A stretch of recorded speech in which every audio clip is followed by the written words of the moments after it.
After the Christmas gift exchange, my daughter opened her present to find socks while her cousins unwrapped iPads and envelopes of cash. She whispered, "Did I do something wrong?" My mom said, "They're just more deserving."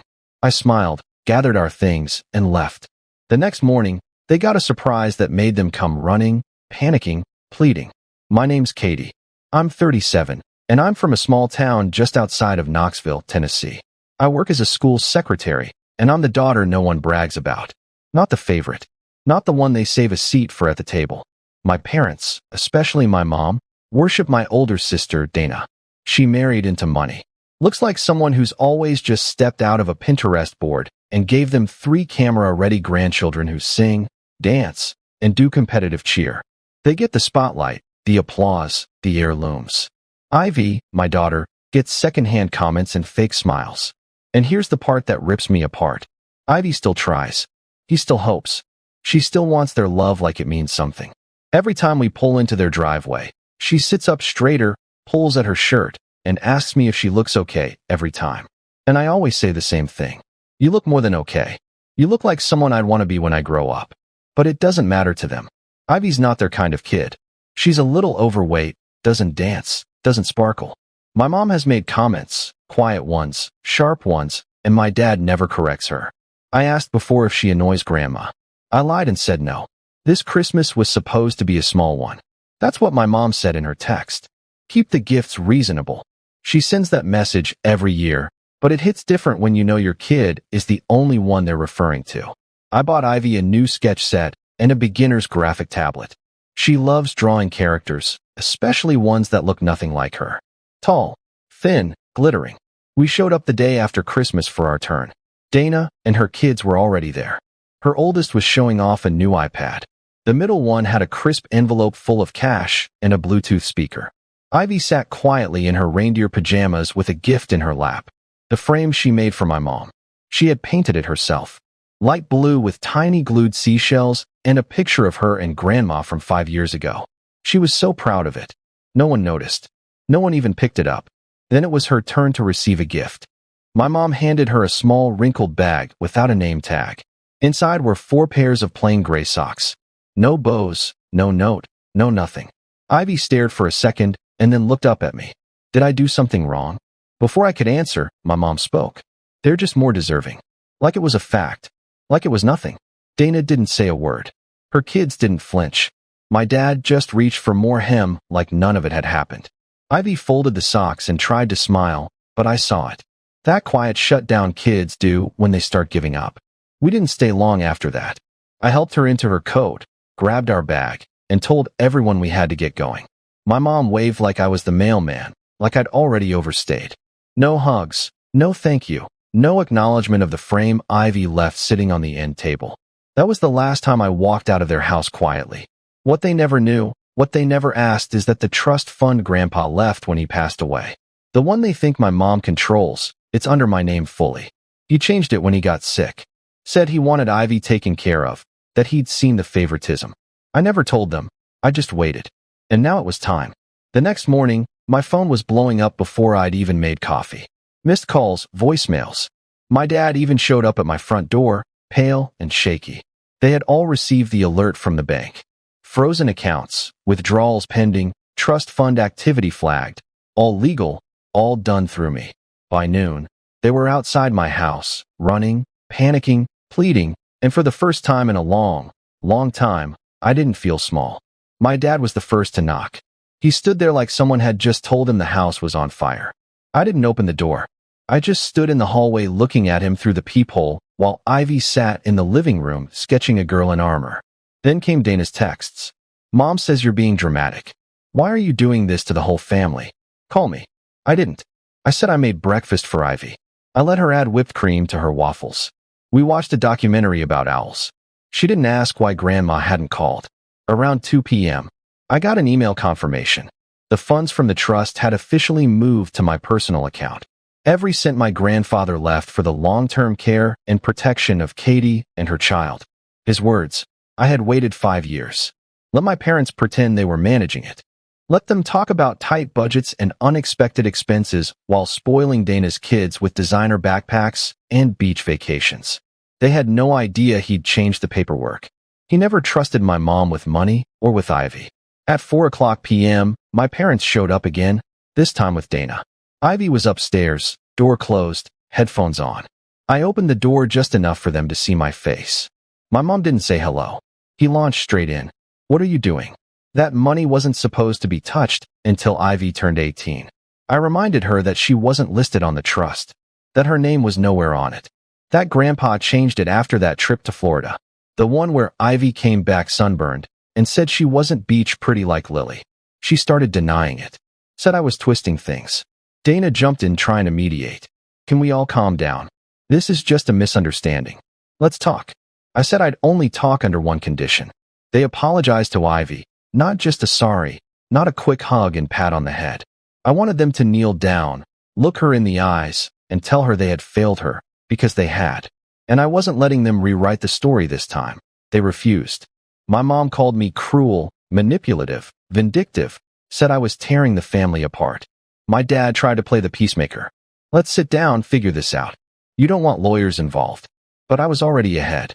I pulled out a printout from my lawyer, a detailed summary of every transaction from the trust fund over the past few years. Several of them not authorized by me. They'd been dipping into it. Small things at first, a new sofa, backyard upgrades, a trip to Cancun they swore was a gift from Dana. But now it was officially theft. Their faces drained. Dana looked at them like she was seeing them for the first time. My dad tried to speak again. I closed the door. Later that night, Ivy came downstairs asking if we could make popcorn. She didn't know any of this was happening. I wanted to keep it that way, at least for now. She deserved a moment of peace, of power, even if she didn't know it yet. But this wasn't over. They hadn't learned anything. Not yet. I had more in mind. This wasn't just about money anymore. It was about rewriting the story they thought they controlled. Next step, court papers. Not to win anything, but to make them feel powerless for once. After that, they'd have no choice but to give Ivy what she really wanted: love, respect, a real family. Even if I had to drag them into it, one apology at a time, the papers weren't symbolic. They were real. I filed them with my attorney the morning after they came to my door. This wasn't a bluff. Grandpa's lawyer was still practicing, still sharp as ever. When I told him everything, the unauthorized spending, the withdrawals labeled as expenses that funded Dana's kids' gymnastics camp and my parents' outdoor kitchen, he didn't hesitate. He said, "This isn't a family matter anymore. It's financial misconduct, at best. At worst, criminal trust abuse." I didn't flinch. I had him prepare a packet, not for court yet, but to deliver personally to my parents and to Dana. I wanted them to see their names on paper next to phrases like potential charges and formal investigation. I wanted them to understand I wasn't their fallback anymore. I wasn't the quiet sister who swept their cruelty under the rug. I was the executor now. At 9:43 a.m. the next day, my mom opened the door to find a courier on her porch. She probably thought it was a delivery, maybe even smiled. I pictured her face twisting when she saw the return address from my lawyer. Silence until 1:17 p.m. 3 missed calls, 1 from her, 2 from my dad. No voicemails. Then Dana showed up at my door. I didn't invite her in. She stood there in workout clothes, but she looked like she hadn't worked out. Just paced, just panicked. She started defensive. "You're blowing this out of proportion. You're hurting them." But it fell apart fast, because the next thing she said was something I never thought I'd hear. "They used the money for us, not Ivy." I knew, but I didn't stop it. I should have. She admitted her husband had questioned it once. Asked where the money came from for their kids' new tablets when my parents claimed they couldn't afford a mattress for Ivy's room. Dana told him it was old savings from Grandpa. That's what they always said: old savings, vacation points, promotional discounts. She started crying. I didn't comfort her. Then she told me what finally broke through. Lily, her youngest, had asked, "Why does Grandma act weird around Ivy?" She said Grandma gets quiet when Ivy talks, doesn't laugh at her jokes, never hugs her unless someone's watching. Dana said she didn't know what to say, that even her own daughter noticed. That did it. That I told her the legal process had started, that my lawyer had filed a financial report and requested a freeze on the remainder of the trust while we reviewed damages. I said if my parents didn't agree to my conditions, the next step would be a full audit, and that could mean charges, Dana didn't argue anymore. She just asked, "What do you want?" I told her Ivy's birthday was in 2 weeks, and I wanted them, my parents, to host it. All of it. At their house. I wanted them to decorate, bake, plan, and pay. I wanted them to make Ivy feel like the only kid in the world. No shortcuts, no half attention. And I wanted letters, 2 of them. One from my mom, one from my dad. Not to me. To Ivy that I didn't care how awkward or forced it felt. I wanted them to sit down, face a blank page, and figure out how to say sorry to an 11-year-old girl they spent a decade treating like a stain on the family photo that I told Dana if they pulled it off. If Ivy smiled, truly smiled. And if those letters were real, not copied apologies from Pinterest, I dropped the case. But if they failed, I was ready to go all the way. Dana nodded, said she'd tell them. Then she asked one more thing. "Do you still want a relationship with them after this?" I didn't answer right away. Then I said something that even surprised me. "Oh, but Ivy does. And right now, she's the only reason I'm giving them a second chance." That night, my mom texted, "We'll do it for Ivy." I didn't text back. Because it wasn't for Ivy. It was for them. But they'd find that out soon enough. When Ivy walked into their house on her birthday, and everything they built came crashing down. Unless, of course, they finally played the role they'd always denied her. Loving grandparents. The invitation came in a gold envelope, the first surprise. 3 days before Ivy's birthday, my parents sent it. A royalty party celebration for Miss Ivy Rosehill. I thought it was a mistake until I saw the wax seal and formal handwriting. Ivy nearly dropped her juice box when she found it. "They've never done this before," she said. Eyes glowing, I wanted to believe it was just for show, but Ivy's excitement was too real. Inside the envelope, I found a small note in my mom's handwriting. "She deserves it. We see that now." Maybe they meant it. Maybe not. On Saturday, Ivy wore her pale green dress and silver shoes. The house was transformed. Gold and white streamers, cupcakes on glass trays, a cardboard throne in the living room. My parents bowed and laughed with her. For once, Ivy was queen for the day. Then my mom handed her a silver locket engraved, "You are always enough," and a sealed envelope. Inside was a letter and proof of a $50,000 scholarship fund in Ivy's name, from my parents' own money. The note read, "We failed you. This won't fix everything, but it's a beginning. Love, Nana and Grandpa." I didn't cry in front of them, but alone in the bathroom, I shook. Maybe they were changing. Maybe not. But Ivy smiled like she finally belonged. Later, Dana whispered, "You changed them." I didn't think anyone could. I wasn't sure yet. Still, Ivy wore that locket every day. She didn't fear driving past their house anymore. She looked curious, hopeful, but I hadn't forgotten. One party didn't erase years of neglect. My parents were still on probation, emotionally and financially. When Grandpa's lawyer finished reviewing the trust, the numbers spoke clearly. Over $78,000 misused on vacations, upgrades, and private lessons. I could have taken them to court for embezzlement. Instead, I handed them a letter. "You misused Ivy's trust fund.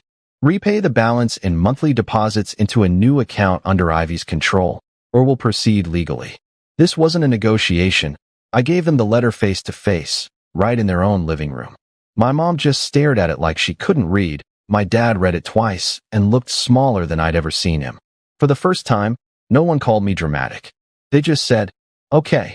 2 weeks later, the first $1,500 hit Ivy's account. Then every month after. The notes changed from "For Ivy's future" to "We wish we'd started sooner." I didn't thank them. It wasn't a gift, it was a debt. But something shifted. Dana started visiting, showing up to Ivy's art show with flowers. Ivy drew again. A piece called "What Safety Looks Like." A castle, trees, and a girl holding a glowing sword. "That's me," she said. "By November, we were planning Christmas, my parents' house, my rules." Ivy wanted everyone at one table, Coco, name cards. Her art hung in the hallway. My mom had it framed in gold with a plaque. The day came, and for once, nothing cracked. Ivy's gifts were perfect. Art tools, a laptop, a mentorship paid in full. On the porch, Dana said, "You changed this family." "No," I said. "I changed it for my kid." Driving home, Ivy slept with her sketchbook open, peaceful at last. I wasn't the quiet daughter anymore. I was the woman who demanded better, and got it. That Christmas, Ivy finally had what she always deserved: love, respect, and a place at the table.